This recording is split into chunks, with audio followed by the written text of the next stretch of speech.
Hola Buenas! This is a slightly different video from my other reviews. So I have done Isla Margarita, Venezuela, and Amalfi Coast, Italy. As you may already know, I am from England, London, and so I'm sort of judging where I'm from. This is somewhere I have called home for 25 years. Now living in Spain for the last 5 years, I thought it would be a fun idea to reflect on my time in London. I am also fully aware of my internal bias. I intend to be as brutally honest as possible, as the name of this video implies. The system I will be using will be from 1 being the absolute worst to 5 being the absolute best. We will then average the scores of each section to get the total percentage score, which will be associated with either poor, fair, good, or an excellent trip. This will then help you make an informed decision on whether it's the right destination for you. Remember that this is my opinion and from my experience. Everyone will have a different experience and opinion, and so please take what I say with a pinch of salt. Without any further ado, let's get started. Empecemos. Local travel, location, and accessibility. London is a very big place. I'm originally from Southeast London, and you can actually hear the difference in accents between people depending on where they are from in London. That being said, it's therefore even more impressive that the travel in London is absolutely fantastic, until of course it snows. Thankfully, it doesn't snow that often, and you can definitely rely on the buses, overground trains, DLR, and tube most of the time. For that reason, I would give this a 4 out of 5. A point has been knocked off for weather disruptions because there is a leaf on the track.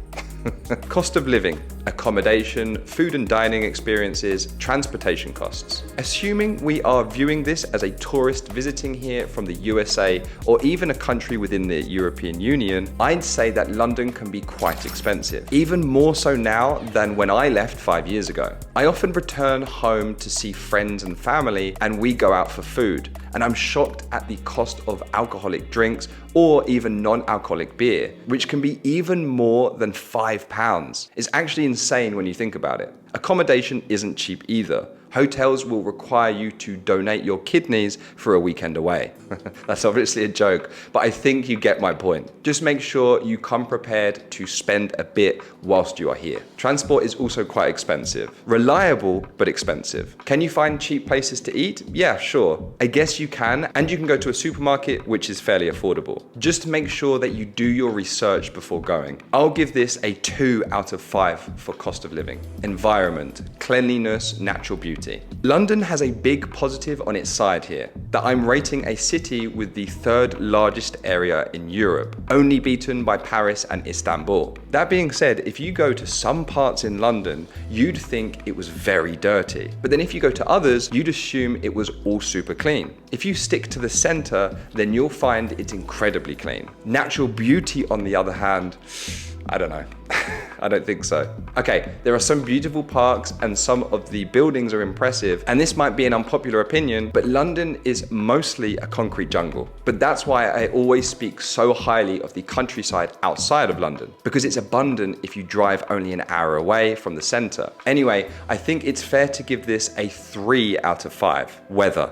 As I'm saying this now, this section makes me laugh. Personally, I absolutely despise the weather in London. It's cloudy most of the time, windy, rainy, and just feels constantly depressing. Some people actually don't mind this at all, and I actually have some friends who love this kind of consistently cool weather in the UK. Even if you visit in summer, it's usually okay at best. Remember that this is my personal opinion, but I'm going to very easily give this a 1 out of 5 for me. If the weather was better, I might consider moving back. Who knows? Culinary experience, variety, quality. I've heard a lot of people saying British food isn't that good. I strongly disagree. British food is an absolute delight as long as you know what you're doing, and remember that this video is talking specifically about London. London is a wonderful melting pot of different cultures, languages, people, and most importantly for this section, food. You name it, London will probably have it. I don't want to give you too much of an exhaustive list, but you can easily find British, Indian, Chinese, Italian, Middle Eastern, Japanese, Thai, French, Spanish, and Vietnamese food. And also, if you know where you're going, I know where you can get some absolutely incredible Latin American food. By the way, that's in Elephant and Castle. Now, the all-important question is the quality any good? I can tell you without a doubt that it's absolutely amazing. Why? Because there is so much competition between different restaurants, markets, and even supermarkets with international sections that drives up the quality. 5 out of 5 from me, say no more. Local hospitality, friendliness of locals, customer service. Again, this really depends on where you go. Londoners are known for not being the most approachable people, and unless you speak fluent English, it can be quite difficult to get around. What I like about it though is people are down to earth. You don't really find plastic or false people. I mean, those sorts of people exist everywhere. But what I'm trying to say is the average Londoner will just tell you how it is. This also extends to customer service. Waiters and waitresses, in addition to those in the customer service sector,